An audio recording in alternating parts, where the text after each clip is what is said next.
السلام علیکم and welcome to inside ڈوگماز۔ آج ہم نے 12 ربیع الاول کی نسبت سے کئی ایسی چیزوں کا ذکر کرنا ہے جو کہ ہمارے معاشرے کا حصہ بن چکی ہیں، لیکن اگر ان کو قریب سے دیکھا جائے تو ان کا ہمارے مذہب کے ساتھ کسی قسم کا کوئی تعلق نہیں ہے۔ اللہ تعالیٰ نے ہمیں اسلام کی شکل میں ایک مکمل مذہب سے نوازا ہے، مکمل دین سے نوازا ہے، جو کہ اللہ رب العزت کی ہم پہ بہت بڑی عنایت اور رحمت ہے۔ اللہ تعالیٰ نے ہمیں اسلام کی شکل میں جو دین دیا ہے اس کے ساتھ ہی ہمیں کچھ حدودیں دے دی ہیں، کچھ لمیٹیشن سیٹ کر دی ہیں۔ ہم نہ ان سے آگے بڑھ سکتے ہیں، نہ ہی ہم ان سے اپنی اس مرضی سے کوئی چیز کے اندر کمی کر سکتے ہیں۔ ہمیں ایک مکمل دین ملا ہے، جو چیز ہمیں اس کے اندر سکھائی گئی ہے، ہمیں کہا گیا ہے اس پہ عمل کرو، اور جس چیز سے ہمیں روکا گیا ہے ہمیں اس چیز سے رکنے کا حکم ہے۔ تو آج ہم دیکھیں تو ہمارے اسلام کے اندر ہم مسلمانوں کو دو عیدوں کا تصور دیا گیا ہے، عیدین کا تصور دیا گیا ہے، عید الفطر اور عید الاضحیٰ۔ عید میلاد النبی کا جو کانسیپٹ ہے یہ ہمارے مذہب میں کہیں بھی نہیں ہے، یہ ہماری طرف سے خود ہم مسلمانوں کے اندر ہی خود ہی بنایا گیا یہ ایک تہوار ہے، جس کو شروع میں تو لوگوں نے کسی اور مقصد سے شروع کیا ہوگا، لیکن آج یہ بدعت کی اس انتہا کو پہنچ چکا ہے کہ کئی شہروں کے اندر اس کی باقاعدہ نماز ادا کی جاتی ہے۔ اور ہمیں اس بات کو سوچنا چاہیے کہ اس دن کی نسبت سے ہمارے معاشرے کے اندر کئی ایسی بدعتیں ہوتی ہیں جو کہ ہمیں جہنم کی طرف لے کے جاتی ہیں، کیونکہ ہر بدعت گمراہی ہے۔ اللہ کے نبی نے فرمایا ہر نیا کام دین کے اندر جو ہے وہ بدعت ہے، اور ہر بدعت گمراہی ہے، اور گمراہی کا انجام جہنم ہے۔ ہم لوگوں کو سوچنا چاہیے کہ ہم اللہ کے نبی کی محبت کے اندر کئی ایسے کام کر رہے ہیں جو کہ ہمیں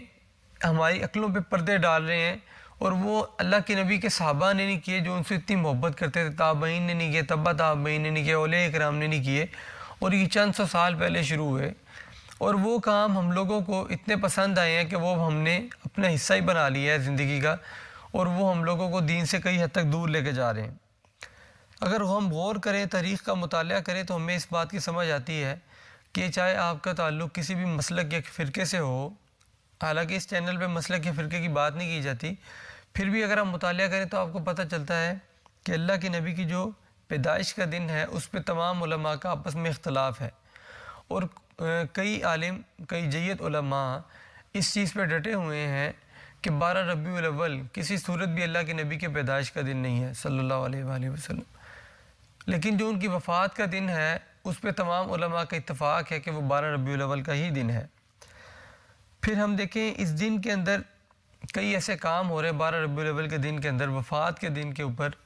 کئی ایسے کام ہو رہے ہیں جو ہم لوگوں کو، ہمارے معاشرے کو دین سے کئی حد تک دور لے کے جاتے ہیں، کیونکہ وہ جو کام ہو رہے ہیں ان کا دین کے ساتھ کوئی تعلق نہیں ہے۔ سب سے پہلے پہاڑیوں کا جو کانسیپٹ ہے، نمائش، سجاوٹ کی جاتی ہے چیزوں کو سجا کر مٹی سے، ان کو دیکھیں تو اس کے لیے بچے پیسے اکٹھے کرتے ہیں، بھیک مانگنے کا جو ان کے ذہن میں کانسیپٹ بچپن سے شروع ہوتا ہے،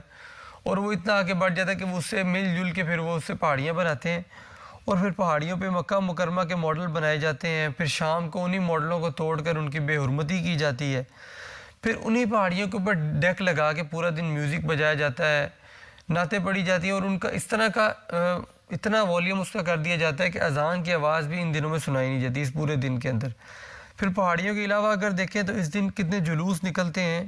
اور جلوس نکلنے کی وجہ سے کئی مسافر تنگ ہوتے ہیں، کئی مریضوں کو ہسپتال پہنچنے میں تاخیر ہوتی ہے، کئی مریض اللہ کو پیارے ہو جاتے ہیں، لوگوں کو تکلیف پہنچانے کا باعث بنتے ہیں، اور ہمارا مذہب تو باعث رحمت ہے، باعث سکون ہے۔ ہمارے مذہب کے اندر تو اس طرح کی کوئی چیز نہیں ہے۔ جو چیز اگر یہ اتنی پسندیدہ چیز ہوتی تو اس کو صحابی کرتے، اس کو تابعین کرتے، اللہ کے اولیاء اکرام کرتے جو اس دنیا میں موجود تھے، ولی کرتے اللہ تعالیٰ کے، لیکن اس طرح کا کوئی کام بھی نہیں۔ پھر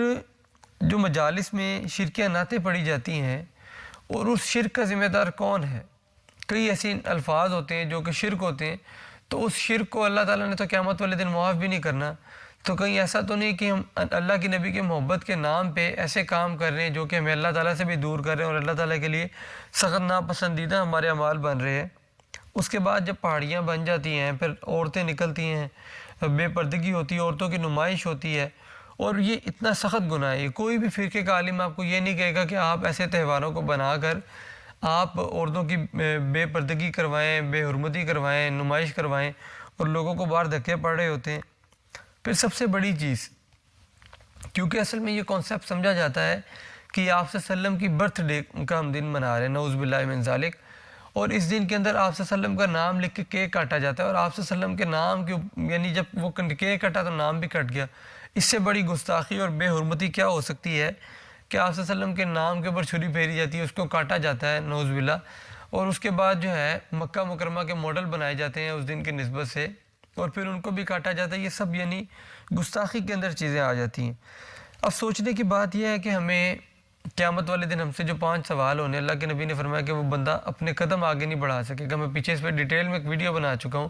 کہ 5 سوالوں کے بغیر آگے نہیں بڑھنا۔ اس میں ایک سوال یہ بھی ہے کہ پیسہ کہاں سے کمایا اور کہاں خرچ کیا، وقت کہاں پہ اپنا خرچ کیا۔ تو ان چیزوں کو ہم لوگ اپنا وقت ضائع کر کے اللہ کے نبی کی محبت کے اندر ہم لوگ کی محبت کا اس طرح نہیں تقاضا کہ ہم محبت کو کس طرح اپنی ادا کریں۔ محبت کے کئی تقاضے ہیں کہ ہمیں کثرت سے ان پہ درود شریف پڑھنا چاہیے، درود پڑھنا چاہیے، اور درود پڑھیں گے اللہ تعالیٰ نے فرمایا کہ میں بھی ان پہ درود پڑھتا ہوں، فرشتے بھی درود پڑھتے ہیں، تو تم بھی درود پڑھو۔ تو محبت کا تقاضا یہ ہے کہ ان پہ زیادہ سے زیادہ درود بھیجا جائے، اور ایک دفعہ درود پڑھنے کے لیے ہم پہ اجر و انعام ملتے ہیں کہ ہم لوگوں کے لیے 10 دروازے، 10 نیکیاں لکھ دی جاتی ہیں، جنت کا دروازہ کھول دیا جاتا ہے، 10 گناہ بخشے جاتے ہیں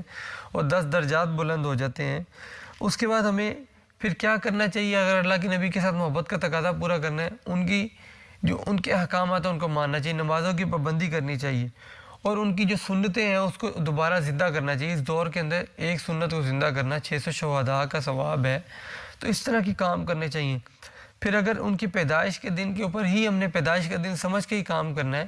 تو پھر اللہ کے نبی کی پیدائش پیر والے دن ہوئی تھی، جس میں کسی کو کوئی اختلاف نہیں ہے۔ اس پیر والے دن کے اندر ہم لوگوں کو چاہیے کہ ہم لوگ بھی اس سنت کو زندہ کرتے ہوئے روزہ رکھیں، جس طرح اللہ کے نبی رکھتے تھے، پیر اور جمعرات کا روزہ۔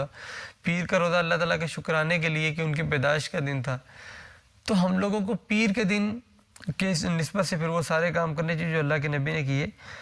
میری آواز اتنی ٹھیک نہیں ہے کیونکہ میرا گلا کافی خراب تھا، لیکن یہ کچھ پیغامات تھے جو آپ تک پہنچانا بہت ضروری تھے۔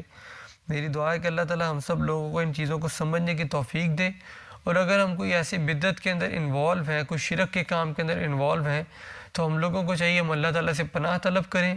اپنے آپ کو بچائیں، اپنے ایمان کو بچائیں، اسلام نے جو حدودیں ہمیں دی ہیں اس کے اندر رہیں، اللہ تعالیٰ کو خوش کرنے کی کوشش کریں، نہ کہ ناخوش کرنے کی،